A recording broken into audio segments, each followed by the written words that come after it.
Adaptability is being willing and able to bend a bit if that's what it takes to make a relationship better. Adaptability is a way to work more effectively with people in all kinds of situations. It means thinking before you act. It means not just doing or saying the first thing that comes to your mind. The truth is, you do it all the time. You practice adaptability all the time. You probably show a different side of yourself when you go to the boss's house for dinner than when you go to a friend's place for a game of cards. You adapt because you sense that a different type of behavior is called for if you're to be able to be successful and to be accepted. And you're right. Every savvy business person knows that if you're trying to conduct business in let's say a foreign country, you have to learn to understand and respect certain cultural differences. Let's say that you're heading to Japan. Perhaps you learn the correct way to bow, or to eat with chopsticks, or negotiate in a more low-key, accommodating style. Why? Because it's respectful and it's important. The truly adaptable person meets the other person's needs as well as his own. Through my research, I found that while most people are not as adaptable as they think, they can actually learn to be more adaptable. This segment of the program will show you how and when to adapt your style to connect with anyone. Many of us do this instinctively when we talk a little bit more with a chatty person or a bit quieter with deep thinkers. But you're going to learn how to systematically operate within the other person's comfort zone. Adaptability doesn't mean mimicking another person's style. It doesn't mean abandoning your identity or your good business sense. It just means adjusting your openness and your directness to make relationships work. So just how do you adjust your levels of openness and directness? By learning how to adjust your pace and priority. Let's talk a little bit about adjusting your pace. Now, if you're a direct person, you tend to operate at a fast pace. If you want to connect with an indirect person, you will want to talk, walk, and make decisions with them a bit more slowly. Seek the opinions of the other person and find ways to acknowledge their ideas. Invite the person to share in the decision-making process and follow their lead rather than trying to take control. Try to relax and be a little bit more mellow.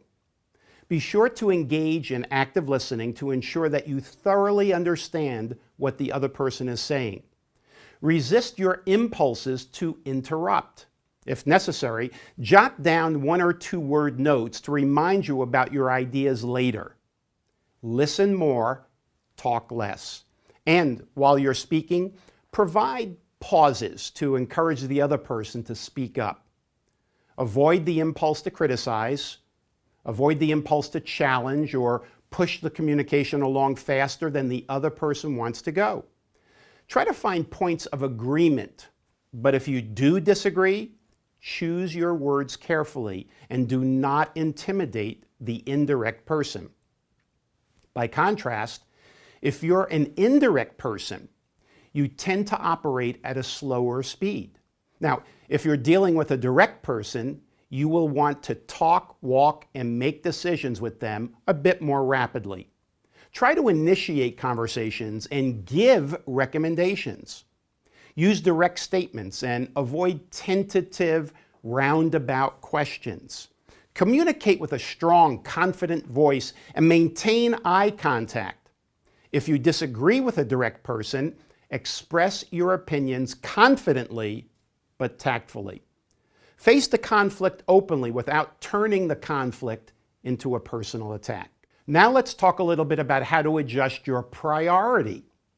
If you're an open person, relationships and feelings primarily motivate you. They're the top of your priority list. If you're dealing with a guarded person whose top priority is getting things done, you have to make a behavioral adjustment. So increase your task-oriented focus by getting right to the agenda. Talk about and focus on the bottom line of the project at hand. The person you're dealing with will want logic and facts, so be prepared to provide proof of whatever it is you're talking about, some rationale or supporting information to back up your discussion. Consider finding a guarded associate to help you review your presentation or proposal for logic and flow of information.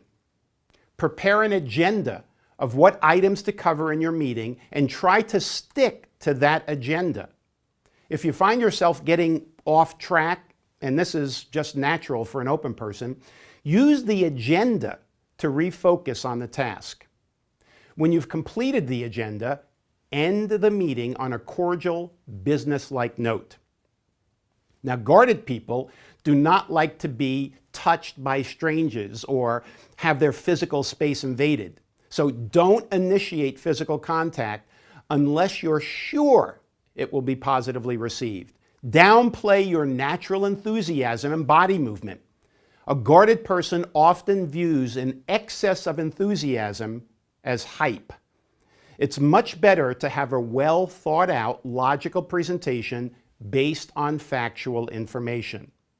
So dress and speak in a professional manner that's compatible with the successful people in your industry. A guarded person needs to trust and respect you and trust and respect your credibility. Now, what if you're a guarded person and you're interacting with an open person? Well, you need to remember to develop the relationship first.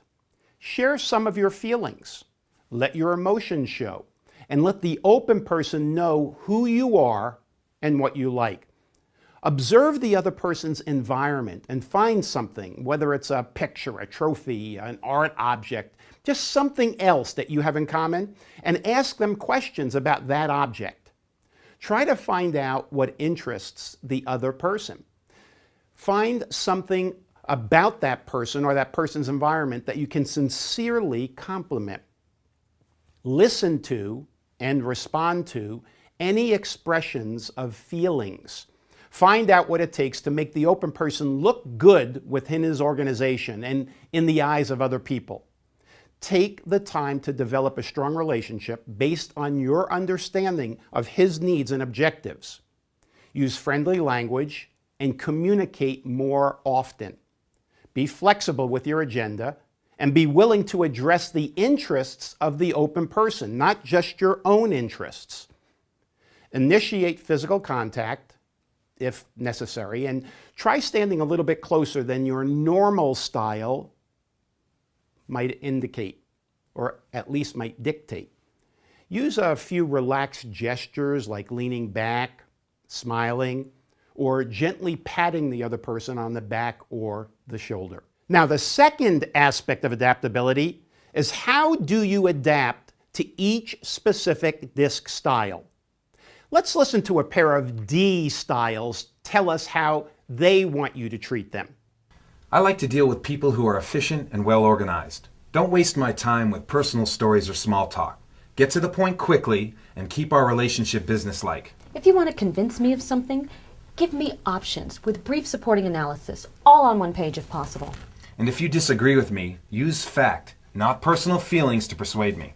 I am very competitive and concerned with being number one, so show me how to get ahead. Show me opportunities. Show me how I can get the best results.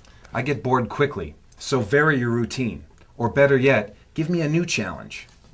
I like to be in charge though, so allow me to take the lead, or just stay out of my way. Pretty interesting, wasn't it? You see, with the D style, be efficient and competent.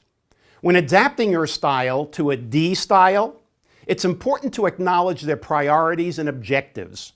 Learn which goals are most important to them, and then let them know how you can be an asset for helping them achieve each and every one of their goals.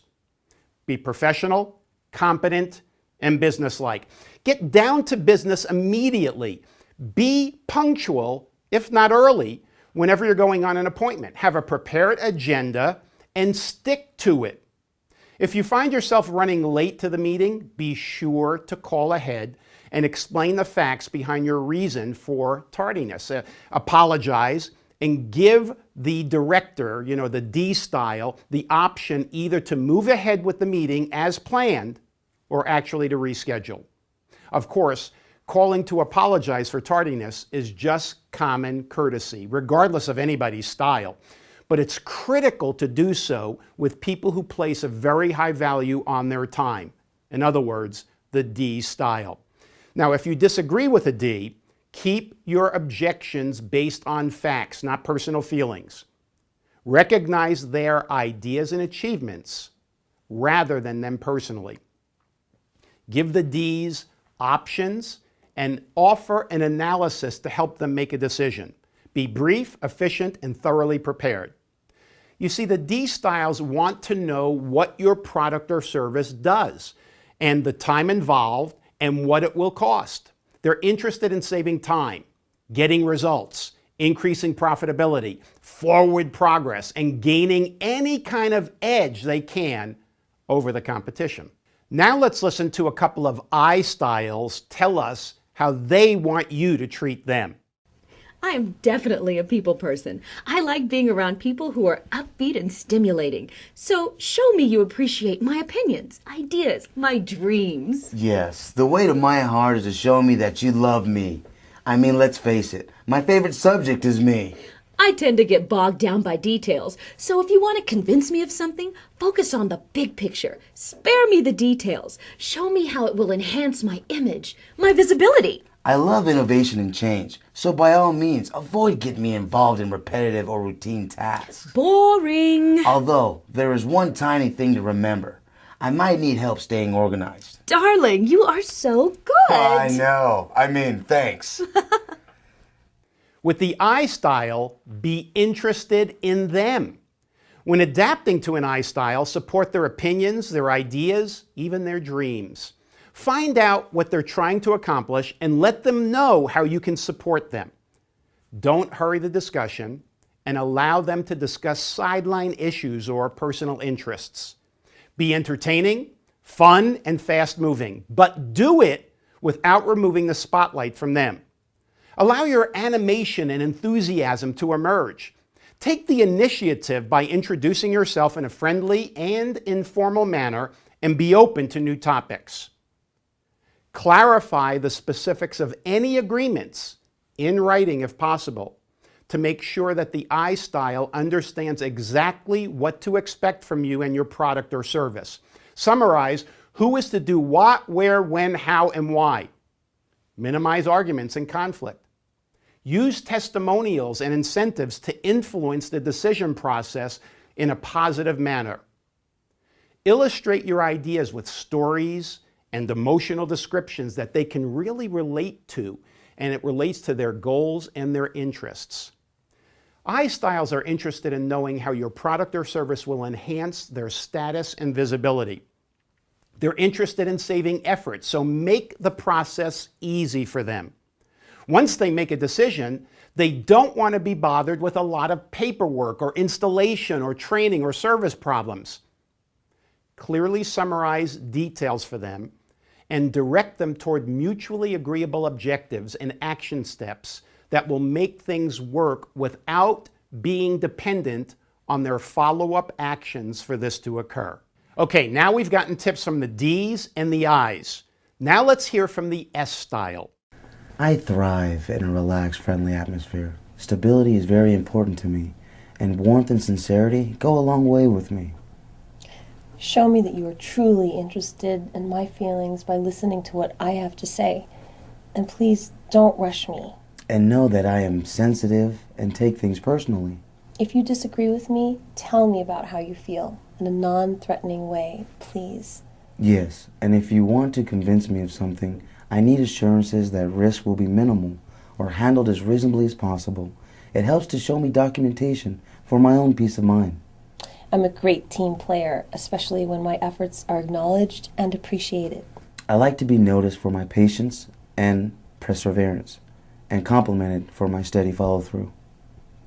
With S styles, be warm and sincere.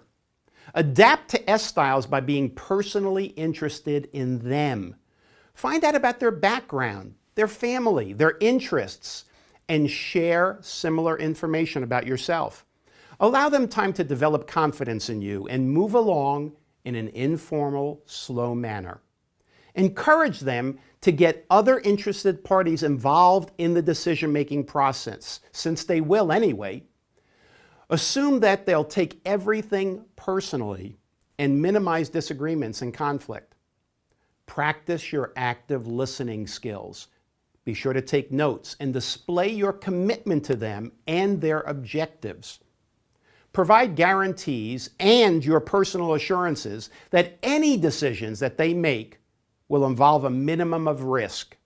Let them know how your organization works and how it stands behind your products and services. S-styles want to know how your product or service will affect their personal circumstances. Save them any possible embarrassment by making sure all the interested parties and decision makers are involved with the sales process right from the beginning. Keep the S-style involved and emphasize the human element of your product or service. Communicate with them in a consistent manner and on a regular basis. All right, we have now heard from the D, the I, and the S styles. Now let's hear from the C style. I like to deal with people who are thorough and well prepared. Show me the logic and reasoning of your ideas if you want me to be convinced. Better yet, show me your commitment through your actions, not just your words. And if you want to persuade me, provide solid, tangible data. I like to analyze the advantages and disadvantages of any plan. Show it to me in writing. I dislike confrontation and conflict, so tactfully ask me for clarification or assistance if necessary. Approach me in an indirect, non-threatening manner. I also prefer to do things myself, so please allow me the space and time to accomplish my tasks. I tend to be cautious about making decisions, so allow me the time to think things through. With C styles, be thorough and well prepared. Adapting to C styles requires careful, well-prepared support for their organized, thoughtful approach.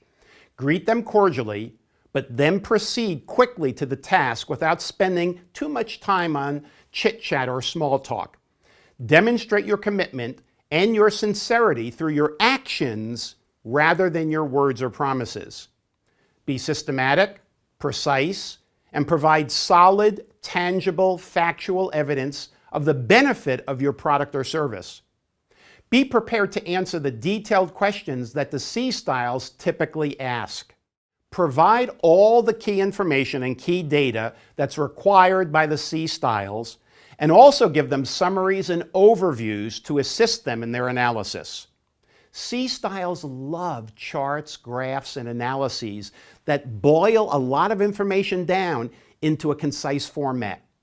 Give them a well-balanced presentation of the advantages and the obvious disadvantages of your proposal, including likely consequences. Back your proposal with guarantees that substantially reduce their risk of making a decision so that they'll move ahead with your offering. The closer you can come to a risk-free decision, the more likely you're going to be to get an approval from a C style. C styles want to know how your product or service works and how they can justify it logically.